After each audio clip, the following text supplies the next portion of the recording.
Hey guys, what's up? It's JBaller88. This is part two of what was a 1-2 and 2-4. Now it became 1-2 series, so don't know if it's going to be three parts or what, but play some interesting hands, I think. So here in this hand, you missed it. Like I checked how often this guy limps, and he limped like fairly often. And when this guy limps along, like he never has a king or a queen, like ever. It's pretty much impossible. He doesn't have Jack 10. The only hand he could be betting for value is something like pocket fives.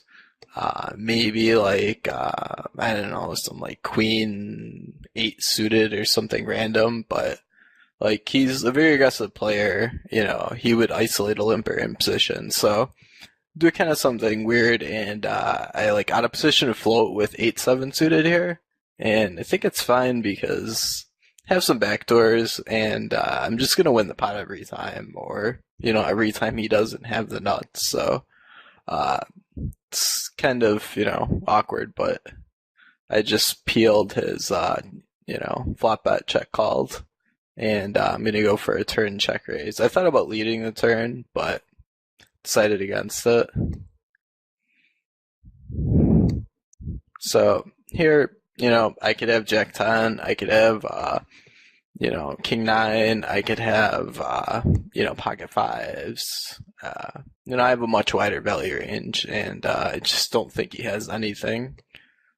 So it could have even made the raise smaller, but I didn't want to give him any inclination to peel with some kind of speculative draw or 3-bet me and complicate the hand. So I figured that was the right price to just take it down. I mean, it's not something you should be doing all that often. It's just, people can't have strong hands in that spot. So there I'm checking off, and he folds his big blind to steal versus small blind.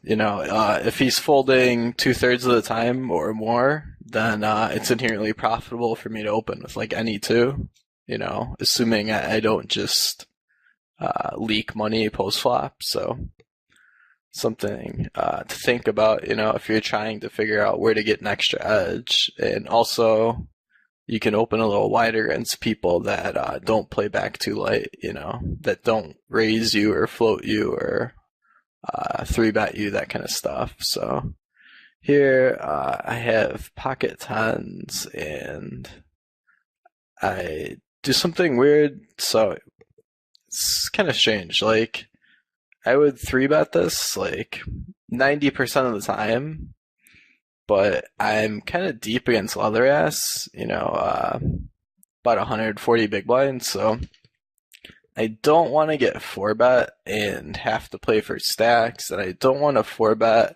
and flat a 4-bet with tens out of position. And I also think that I can induce a squeeze from Bitcoin Boss. So, he's fairly aggressive. I thought that was the best play. It just kind of sucks playing hands like tens out of position. Leather ass is capable of calling me pretty wide and kind of mess with me. So Bitcoin Boss makes a really small squeeze, and I don't know. It's like alarm bells maybe should be going off, but I'm not sure. So here I try and induce, act like I'm spazzing at the squeeze, because obviously no one can ever have anything here.